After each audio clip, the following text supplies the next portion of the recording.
Hey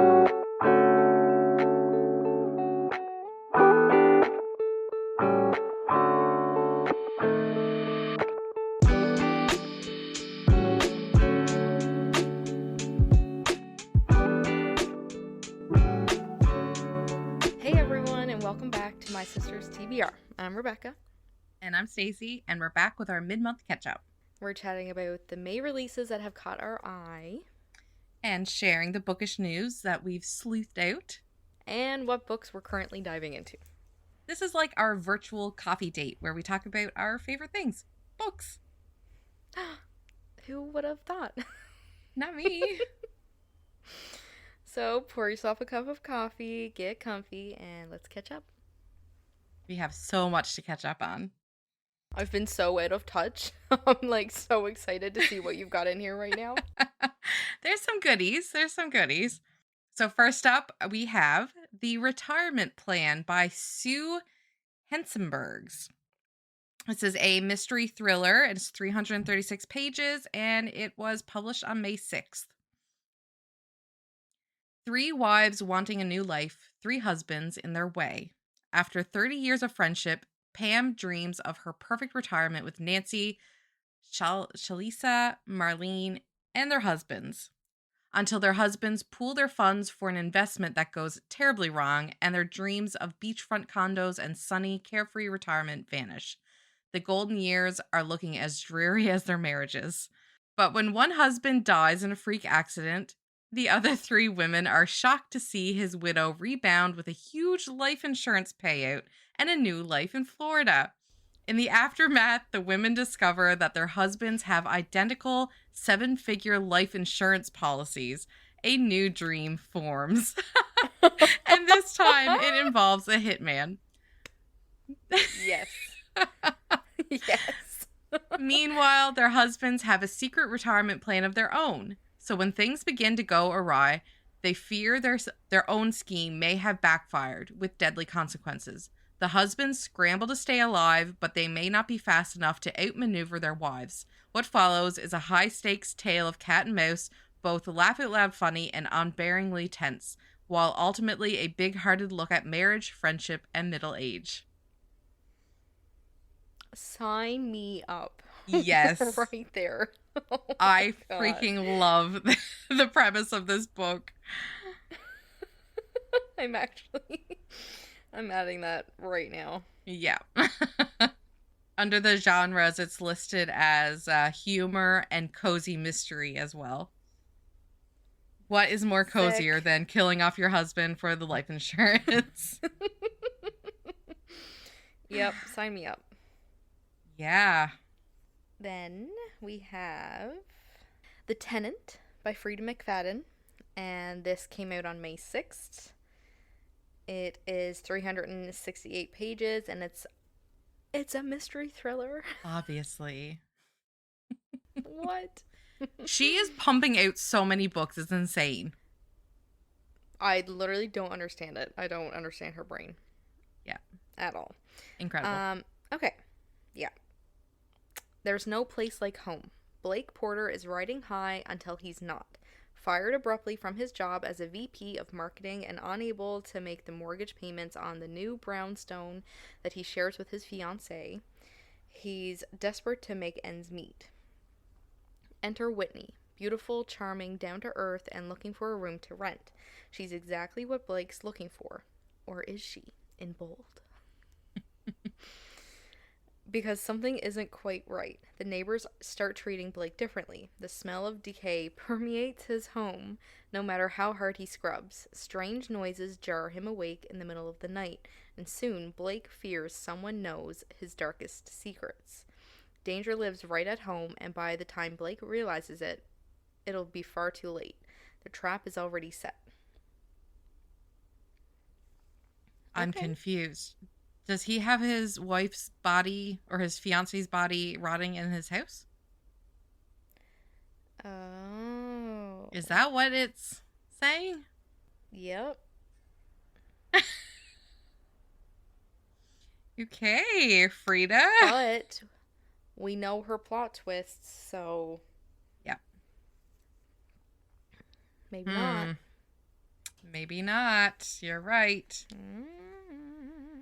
I wanted to buy this when I was in the Edmonton airport walking past the bookstore, but I had literally no space. Oh, Yeah. sad. Yeah. Yeah. Cries. I'm kind of hesitant to start another Frida because of The Crash. The last one that I read by her. Like, her new books just seem kind of, Yeah. oh, not it. But Yeah. The crash was that was a crash and burn. That was yeah. It was not it. entertaining enough that I literally finished it quick, like right from start to finish.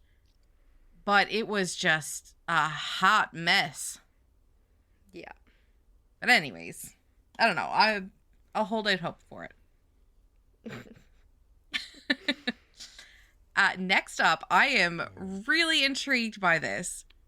So, Devney Perry, I've talked about her quite a bit. She ranked as one of my top authors for a while because she writes really good contemporary romance. She now is debuting a romantasy. Oh. And the cover, just look at that. Shield of Yeah, Sparrows. that is beautiful. Yeah. So it already has over almost 11,000 rating and it's at 4.5. This, I think she has a hit on her hands. Holy crap. It was released on May 6th. It's 528 pages and like I said, it's romantasy.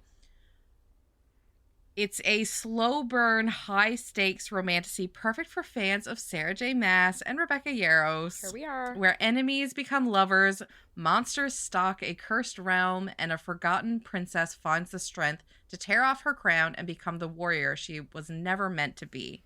Yes! Hell yeah. Also, I love the female characters that Devney writes. She writes Okay. badass characters. So I am super high hopes for this. Here we go. The gods sent monsters to the 5 kingdoms to remind mortals they must kneel. I've spent my life kneeling to their will and to my father's. As a princess, my only duty is to wear the crown and obey the king. I was never meant to rule, never meant to fight, and I was never supposed to be the daughter who sealed an ancient treaty with her own blood. But that changed the fateful day I stepped into my father's throne room, the day a legendary monster hunter sailed to our shores, the day a prince ruined my life. Now I'm crossing treacherous lands beside a warrior who despises me as much as I despise him, bound to a future I didn't choose and a husband I barely know. Girl, just you wait. Just you wait. Everyone wants me to be something I'm not, a queen, a spy, a sacrifice. But what if I refuse the role chosen for me? What if I made my own rules? What if there's power in being underestimated? And what if, for the first time, I reached for it? Yeah. Yes. Yep. Yep. Okay. The Devils by Joe Abercrombie and Jeff Brown is a fantasy horror. Okay. 592 pages. Okay. Holy work sometimes requires unholy deeds. Brother Diaz has been summoned to the sacred city where he is certain a commendation and grand holy assignment awaits him. But his new flock is made up of unrepentant murderers, practitioners of ghastly magic, and outright monsters.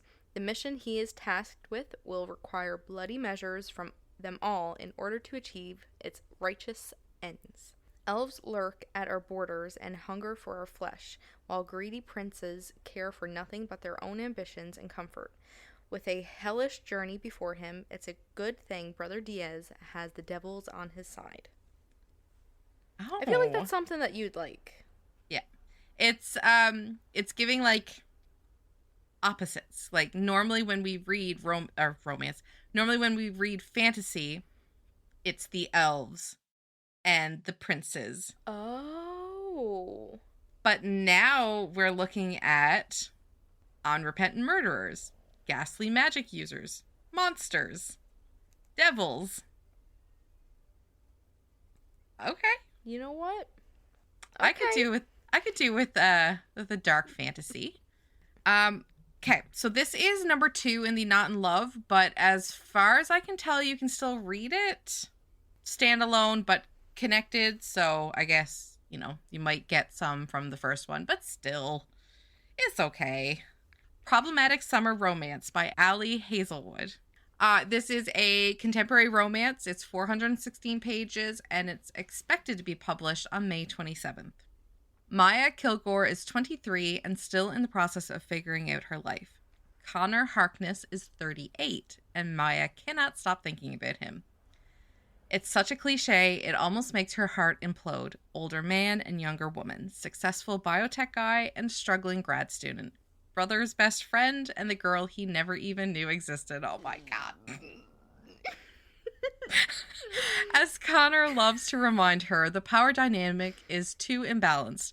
Any relationship between them would be problematic in too many ways to count, and Maya should just get over him. After all, he has made it clear that he wants her gone from his life. But not everything is as it seems, and cliches sometimes become plot twists. When Maya's brother decides to get married in Taormina, she and Connor end up stuck together in a romantic Sicilian villa for over a week. Oh my god, is this also... Okay, so it's age gap, brother's best friend, forced proximity, possibly one bed trope. We don't know yet. Cross our fingers. There, on the beautiful Ionian coast, between ancient ruins, delicious foods, and natural caves, Maya realizes that Connor might be hiding something from her. And as the destination wedding begins to erupt out of control, she decides that a summer fling might just be what she needs, even if it's a problematic one. Problematic summer romance. Sign me up. I want to read it. Oh, and I just love her romances. Oh, she can write a spicy scene. Okay. Up next is The Love Haters by Catherine Center. This is coming out May 20th. It's 320 pages, and it is a contemporary romance. It's a thin line between love and love hating. Katie Vaughn has been burned by love in the past. Now she may be lighting her career on fire. She has 2 choices. Wait to get laid off from her job as a video producer, or at her coworker Cole's request, take a career-making gig profiling Tom Hutchinson, a Coast Guard rescue swimmer in Key West. The catch, Katie's not exactly qualified. She can't swim, but fakes it that she can. That is not something you That's not fake. Something you fake. Oh my god. No. Plus, Cole is Hutch's brother, and they don't get along. Next stop, Paradise. But Paradise is messier than it seems, as Katie gets entangled with Hutch, the most scientifically good-looking man she has ever seen, but also a bit of a love hater, along with his colorful Aunt Rue and his rescue Great Dane. She gets trapped in a lie, or 2. Swim lessons, helicopter flights, conga lines, drinking contests, hurricanes, and stolen kisses ensue, along with chances to tell the truth, to face old fears, and to be truly brave at last. I mean, it sounds like it could be decent, but it also sounds like a huge miscommunication trope. And we all know here that that's not what you like. Nope. There's been a few books that have done it well, but when it comes across as just like straight out lying and having the chance to rectify it, it just, ugh. I don't know. It gives me icky. Just be an adult. Honest to God, our podcast should have been called Just Be an Adult, Use Your Words. Yeah. I don't know how many times that's been said. Too many to count. Jeez. The news. All right. Give us the news. I couldn't find very much. There really hasn't been a lot on the go. There are a few things that we want to touch on, and I know you had some that you wanted to touch on as well. One of the biggest things that like really caught my eye over the last couple days, and it's not like a fun one, and I don't want to get like too, I don't know if it's political, I don't know, but Audible, I mean, everybody knows who Audible is introducing AI tech for narrating audiobooks. Like, they're making this tech available to publishers, which they're aiming to increase the numbers of audiobooks and languages offered, which is great. It sparked so much criticism from like writers, from voice actors to translators, everybody who just argues that AI lacks the human artistry. It's crucial for compelling audiobooks. You need to be able to hear that, there's only so much that AI can put out. It's not going to be the same as hearing voice actors do it. It's going to be lower quality. And like that's taking away so many people's jobs. It is. That is another huge point in that. So what did you come across? What I sent you today. I don't know if there's much truth to it. So apparently, I've never been on the news before.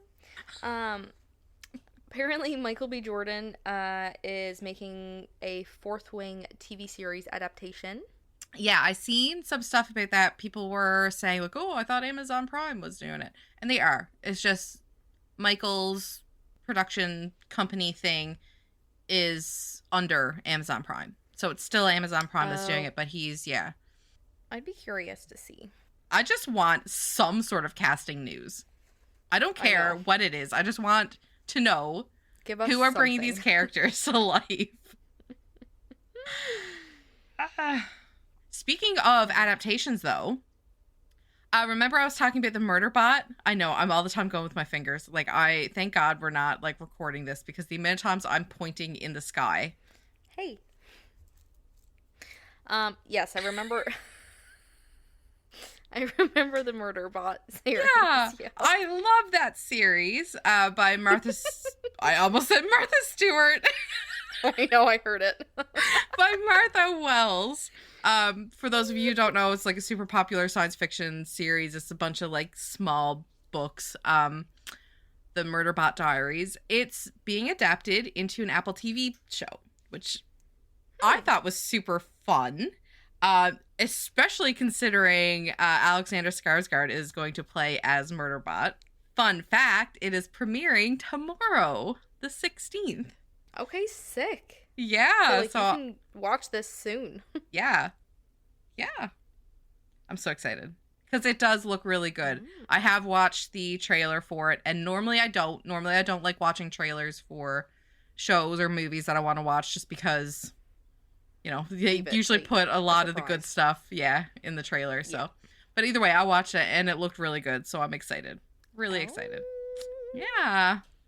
That's exciting. It is. Oh, then also, Colleen Hoover's Regretting You is finally done filming. And it has Allison Williams, McKenna Grace, and Dave Franco, and Scott Eastwood. And it is scheduled to go to theaters October 24th of this year. That's exciting. I really like that book.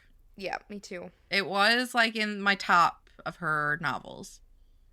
I just hope there's not as much drama around it as It Ends With Us. It almost ruined it for me, like all the drama and like with Blake, but like... Yeah. So, remember how we talked about Summer in the City by Alex Astor? She was the one that wrote the... Oh, Lightlark? Lightlark, yeah. Yep. Oh, right over there. Yep. Okay, yeah. Yeah, so I was excited about that one because it was a contemporary romance and it did sound really good. I haven't read it yet. But I just came across her post saying it's being made into a movie. Amazing. Already. Like, girl, what? Wow. And by New Line Cinema. They're the same ones, the same studio behind The Notebook, Lord of the Rings, The Hobbits, Sex and the City. Like, there's just... Time Traveler's Wife, like, yeah. So much, like, good stuff. And she's managed to negotiate, I guess is the word. She'll be an executive producer.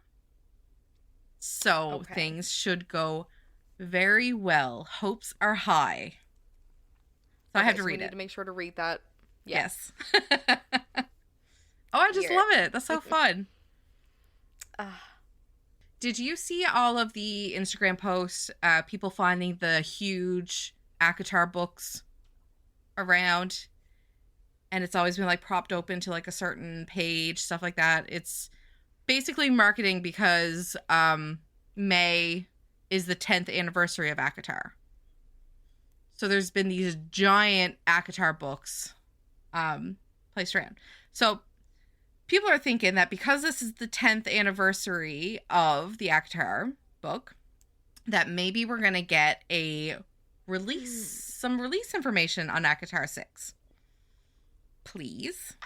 Right? Because she has been dropping like little hints and stuff. So she's publicly teased the book 3 times in the past 2 years. She mentioned that she has been working on it as far back as 2023. That's a long time for one book. Yeah. In her last major interview, which was in January, she appeared on the Today Show to promote her 3rd book in the Crescent City series. She told NBC's Jenna Bush Hager that she plans years down the line, so she knows the next 4 books that she wants to write. When Hager asked her which series she's focusing on next, she confirmed that the new ACOTAR book is in the works. She did say that like she was really excited about it. In December, she said that she'll have an update soon. I don't know what her gauge of time is, but soon would have been like January.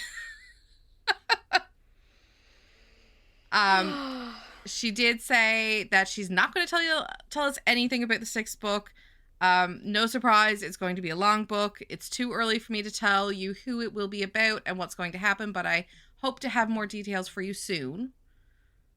I don't know what all that's supposed to be, but anyways, because this is the 10th anniversary, everybody's thinking that like May is when she's going to actually give us some information on it. Of course, there's so much speculation that everybody thinks it's going to be about Elaine and possibly like a love triangle between Lucian and Azriel, which would be, interesting.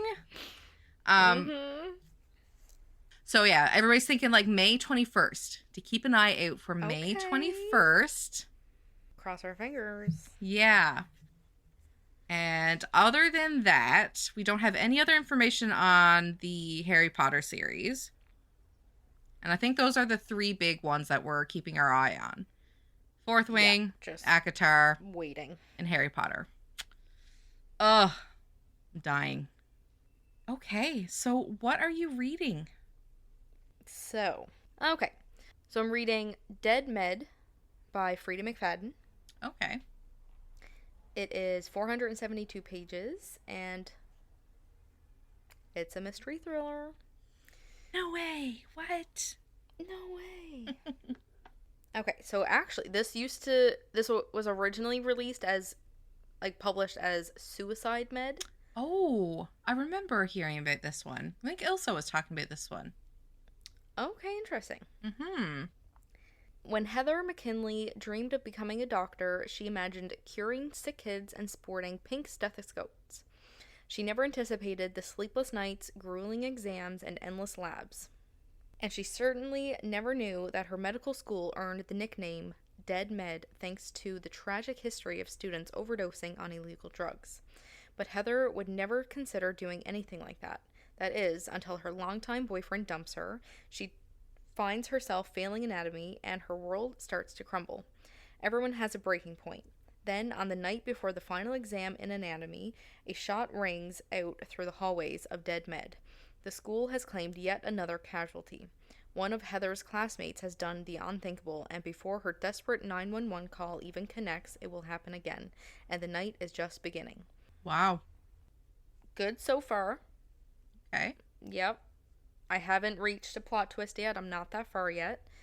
But I'm in enough to be like, hey, like, Frida has her claws into me now, so it's gonna be good. There's been a couple of other ones that I've started by her, and I'm like, you know what? Like, I'm not really, I didn't get a, yeah, but this one, yeah, I've, words. Who needs them? Definitely not on a podcast. Here. Nope.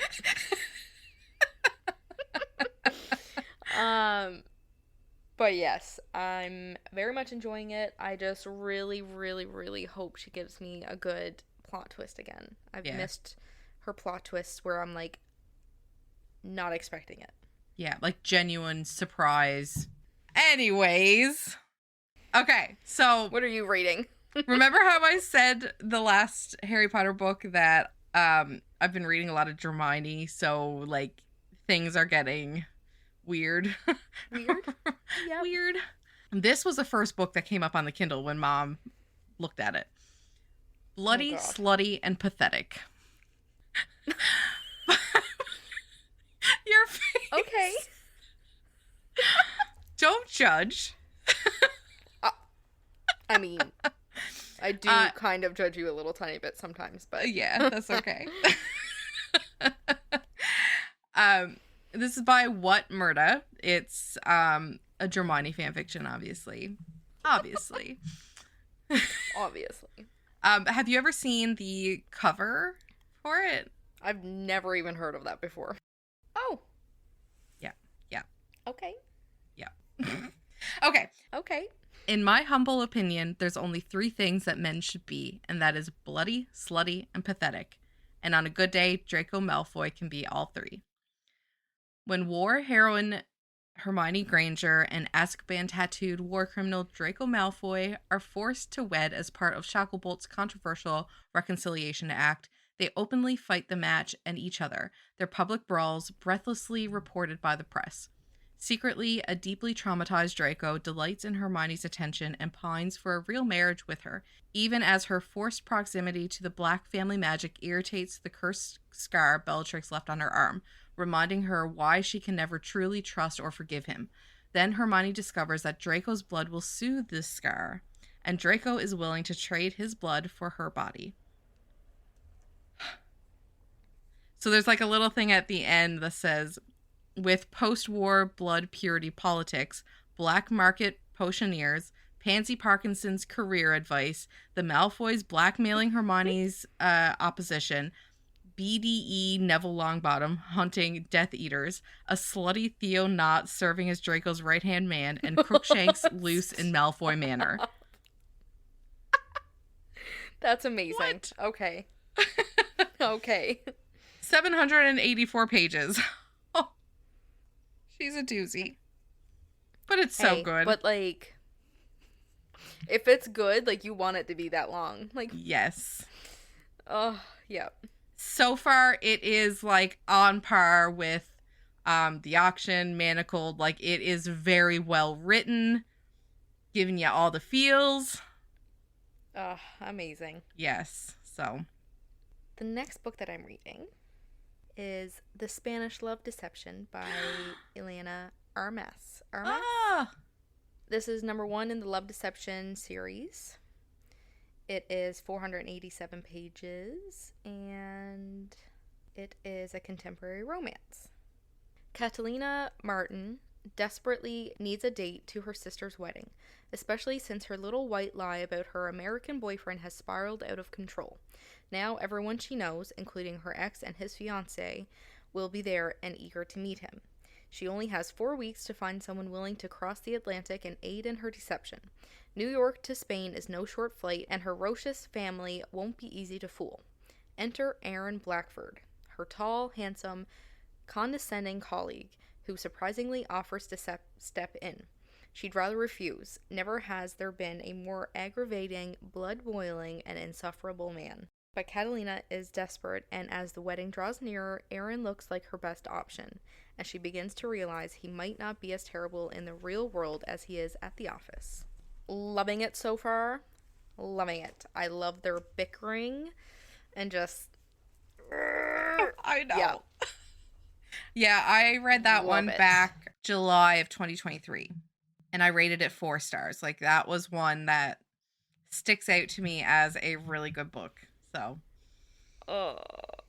yeah, I remember you talking about it, and I actually had it already downloaded in my Kindle, and that's mainly why I read it, because I didn't have very many downloaded, and I was on the plane, and my options were limited, but I'm very glad, because, like, as soon as I started reading it, I was like, okay. Look at you reading a romance. Also, yeah, it might have something to do with some things being changed in my life right now. Oh, maybe.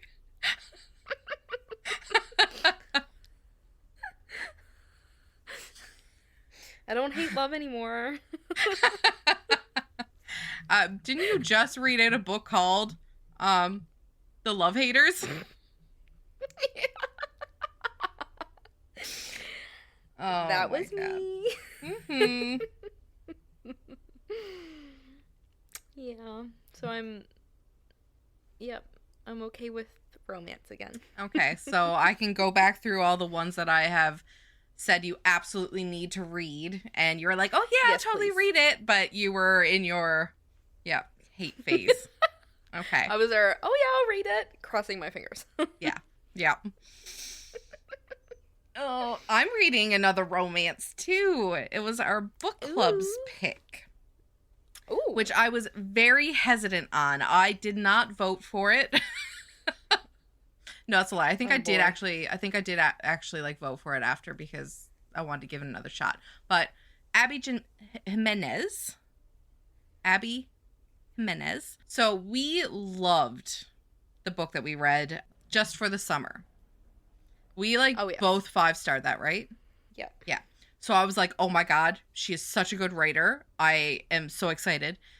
Then we started listening to the audiobook for The Friend Zone on our way back from St. John's, I think, when me and Ilsa came in to pick you up. And I did not enjoy that book. I rated that one a 2-star. Miscommunication. So I was like, maybe she's not it for me. Maybe. So I've been very hesitant to try another one. So when the book club picked Say You'll Remember Me by her, it's a new book, was only just released in April. Oh. I was iffy. But I have to say, I'm very much enjoying it so far. And I am like 80% done. So unless the next 20% just, totally bombs. Shit's bed. Yeah. Yep. It should be a pretty good rating. But yeah, so this is a contemporary romance. 416 pages. And it's first in Say You'll Remember Me. So she's planning on writing more in this. Yeah. The description. There might be no such thing as a perfect guy, but Xavier Rush comes disastrously close.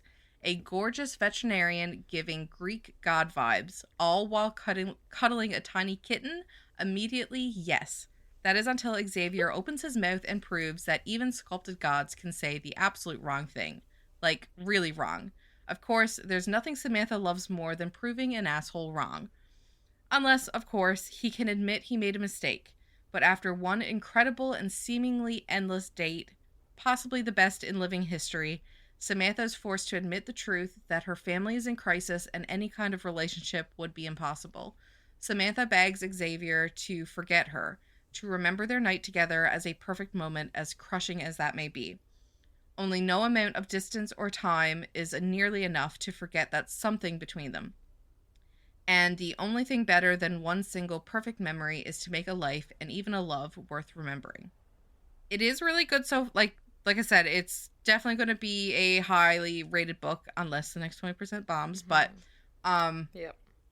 Very much like insta love. Like that is very prominent in this. But then it's all the conflict of both of their lives.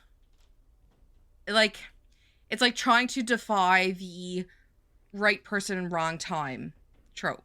They are trying everything in their power to, So it's very emotional, and especially with like the part where her family's in crisis, it is heavy. It's really heavy. So if you have like triggers, definitely look it up first, because it was almost too much for me. And that's saying something, because I don't have triggers, but it's just, we don't have triggers here. No. It's just, it was heavy, and it was just a lot of, it's just really emotional to read, but okay. Damn. But yeah. I think I'm swayed on her writing again, but maybe not her older writing, maybe is what. Yeah. Gotcha. Yeah. Yeah. That makes sense. Yeah. My other book I can't really talk about. It's Queen of Shadows by Sarah J. Maas. It's technically the 4th book in the Throne of Glass series, but we're reading it as the 5th. So Gotcha. Yeah. Yeah. Can't really talk about it other than the fact that it's one of the best fantasy series that I've devoured. Although I did start another book, The House Across the Lake by Riley Sager. Have you read any Yeah. of his books? No, but I remember coming across that book and I wanted to read it. I don't remember why I didn't. I think you would really like Riley Sager's books. I recommended this one to Amanda without reading it because I knew that it had like really good ratings and I thought it would be something right up her alley. And she read it, Hmm. finished it like in record time, and recommended for me to actually read it. So I have her Okay. copy that I'm Sick. reading. Yeah. And Nice. it is good so far. Like I'm not very far in it yet because I've been trying to stay on top of all the other books that I have to read for everything. But Yeah. um I'll just read it the description a little. It's a thriller mystery. Casey Fletcher, a recently widowed actress trying to escape a streak of bad press, has retreated to the peace and quiet of her family's lake house in Vermont. Armed with a pair of binoculars and several bottles of liquor, she passes the time watching Tom and Catherine Royce, the glamorous couple who live in the house across the lake. They make for good viewing. A tech innovator, Tom is rich, and a former model, Catherine, is gorgeous. One day on the lake, Casey saves Catherine from drowning, and the two strike up a budding friendship. But the more they get to know each other, the longer Casey watches, it becomes clear that Catherine and Tom's marriage is not as perfect and placid as it appears. When Catherine suddenly vanishes, Casey becomes consumed with finding out what happened to her. In the process, she uncovers eerie, darker truths that turn a tale of voyeurism and suspicion into a story of guilt, obsession, and how looks can be very deceiving. With his trademark blend of Damn. sharp characters, psychological suspense, and gasp-worthy surprises, Riley Sager's The House Across the Lake unveils more than one twist that will shock readers until the very last page. Yeah, Sold. yeah, Sold. yeah. I read The Only One Left. That was the book club book for last month, maybe. And I rated that one 4 stars. Like that was such a fun, good read, and was told The House Across the Lake was even better than that one. So yeah. I will add it to the TBR. TBR. Yeah. And then other than that, it's just our featured read. Chamber of Secrets. So, our featured read for this month is Harry Potter and the Chamber of Secrets, Obviously. obviously. You know what? I've never read The description for it. this description. I'm going to read it right now. Ever since Harry Potter had come home for the summer, the Dursleys had been so mean and hideous that all Harry wanted was to get back to Hogwarts School for Witchcraft and Wizardry. But just as he's packing his bags, Harry receives a warning from a strange, impish creature who says that if Harry returns to Hogwarts, disaster will strike. And strike it does. For in Harry's second year at Hogwarts, fresh tournaments and horrors arise, including an outrageously stuck-up new professor and a spirit who haunts the girls' bathroom. But then the real trouble begins. Someone is turning Hogwarts students to stone. Could it be Draco Malfoy, a more poisonous rival than ever? Could it possibly be Hagrid, whose mysterious past is finally told? Or could it be the one everyone at Hogwarts most suspects, Harry Potter himself? Dun dun dun. There's literally nothing to say about it. Like, No, it's I Harry mean, Potter. I'm loving it so far. I can't wait to compare this one to the movie. Like with Hagrid's story, like I feel Yes. like it's kind of glazed over a little tiny bit in the movies, so it's Yeah. like I'm excited to get that again. And I feel like I have watched and read The Philosopher's Stone way more than I have watched and read any of the other books, really. So it's fun now, like, because I really don't remember what the differences are between the book and movie for this one. Oh, sick. I only just read it back in 2021, but it's there's some things that I can remember. Like, watching the movie, I can remember it. But right now, off the top of my head, I can't really remember it. But, yeah, I'm excited to go through all this, too. Ooh, the last time I read, like, the rest of these books was probably back when Maddie wanted me to read them with her. So that was, Right. like, God, like, 2016, 2017? Wow. Yeah. So. Exciting. I can't wait. So just, you'll have to come back in 2 weeks to get our thoughts and feelings on all of that. And comparisons between the movie and the book. Yep. Agreed. Well, I guess that's all that I have to talk about right now for books. Same, honestly. Yeah. Yep. Alrighty. Okay. Oh, don't forget to go to our Instagram, follow us. Like. Yeah. Subscribe. And on Spotify and Follow. Apple Podcasts. Do all the same there. Just, yeah. Or don't, whatever. We'll keep Give it doing all this to us. anyways. Yep. Okay, bye.